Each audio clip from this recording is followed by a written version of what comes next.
Hello, MiniWarGamers. Cooler here for another Batrep against Matt. Once again, we're going Dark Elves against Tomb Kings. 2,000 points this time.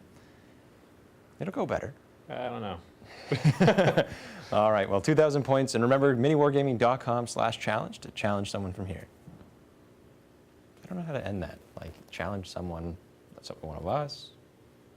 Go to MiniWarGaming.com/challenge. I'm not going to record that one. I'm going to cut this part. I'm just asking. Go to MiniWarGaming.com/challenge to challenge one of us to a battle report. And then I usually go, now let's take a look at the armies. So go to MiniWargaming.com/challenge to challenge one of us to a battle report. And now we're going to take a look at the armies. We work clear to play. MiniWarGaming, speed the cooler, Batrep. So here we have the 2,000 point Dark Elf list. From the right here, we've got a Noble with a Battle Standard Bear, or Battle Standard, that gives armor piercing. We've got a Dreadlord with the Whip of Agony, Armor of Eternal Servitude, and the Ring of Darkness. We've got a Dreadlord with Crimson Death, Blood Armor, and Pen of Caliph, and then a Sorceress with the Dark Star Cloak and a 5-up or the 2-up ward against flaming attacks. 9 Cold One Knights with the Always Strike First banner, 2 units of 10 crossbows with full command, 2 Hydras, and a group of 34 Spearmen with full command as well. We then have the 2,000 point Tomb King list. Now he's going really magic heavy. He's got a level 4 Death Mage with the Book of Asher to give, or Asher to give +1 to Dispel and Casting. He's got a Tomb Prince and then another level 4 High Priest and a Battle Standard Bear. Now they've got the Nekahara casting or the spells as well as Death, and then he's got Tomb Guard, big unit of skeletons, the Casket of Souls, as well as the Screaming Skull Catapult, which is a flaming catapult really, and then a unit of chariots, another 6 there. So that's 2,000 points of Tomb Kings. Here we have the table that we're going to be using.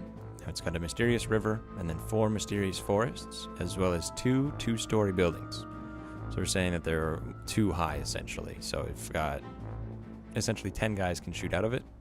And we did have a mysterious river in this one, but it didn't really come into play very much. And we roll off for who deploys first, and Tomb Kings win the roll off. We rolled for spells here.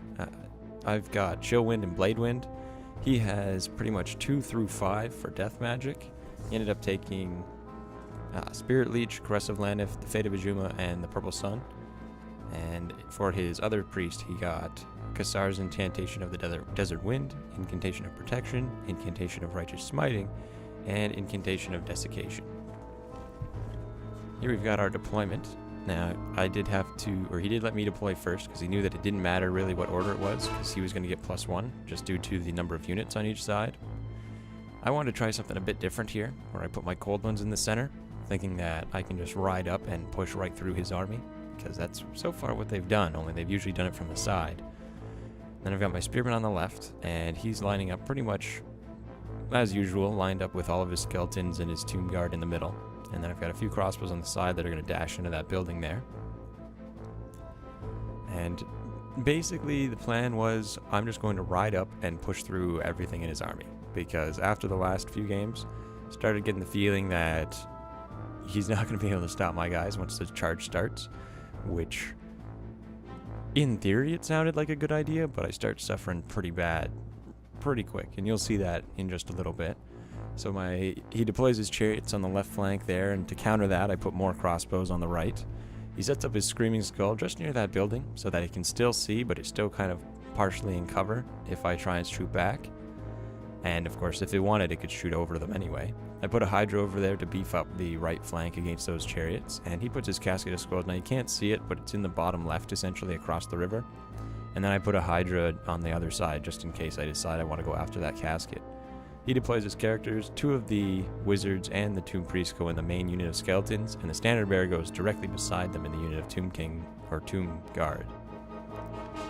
And a lot of just pretty much deciding, measuring ranges, because he wants to start sniping my characters right away, because he knows where I plan on putting mine. So my Battle Standard goes in the unit of Spearmen, and then 2 Dreadlords and the Sorceress on a Pegasus that I'm deciding where I want. The Pegasus goes behind the Knights, and I decide to put my Dreadlords. I spread them out, 1 in each unit of troops essentially, 1 in each crossbow unit and 1 in the Spearmen.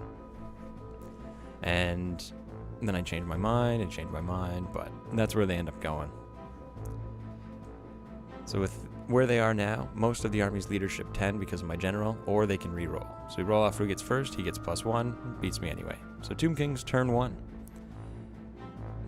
The Tomb Kings, they start moving up in the center. We've got our Tomb King warriors or skeleton warriors and the Tomb Guards moving up. The battle standard falls over. And then the chariots kind of shimmy around, moving up for position. Basically, he wants to flank me. That's really what he wants, is to get behind my units. Magic Phase starts up, he gets lots of dice, he tries to channel. He also gets D3 from the Casket of Souls, which is great. And I fail my channel. So the Casket of Skulls fires on the sorcerer, or this Hydra, goes off. I have to do a leadership check on 3 dice, and for every one I fail, I take a wound with no armor saves allowed. But I do get my regen, so I take 2 wounds on my Hydra, turn 1. It then bounces, hits my unit of spearmen, who have to do a leadership check as well. Now, it just says it's a leadership check, and the battle standard says you get to re-roll leadership, so I re-rolled. Which means I only lost 3 guys instead of 4 guys, so a little bit there. He then does the Caress of Lanif, which is a 2d6 minus your strength hits, and then those hits wound on a 4-up with no armor save allowed. So he casts it at my battle standard, goes off easy. I throw everything I have to try and stop this spell. Can't stop it. He then hits for 2 wounds and kills him right then and there because he's got no ward save. He then goes to use protection on one of his units. He basically gives a 5-up ward save. Gives it onto the chariots, goes off easy, and I don't have any dice to stop it. And then he tosses a Screaming Skull catapult, but it misfires. Then he rolls a 6, which means nothing really happens. It just can't shoot this turn. He peppers my crossbows with a few arrows from his chariots there. Does 3 wounds, but I actually make 2 because I have the shields on there. So stay tuned for part 2 of this 2,000 point Batrep.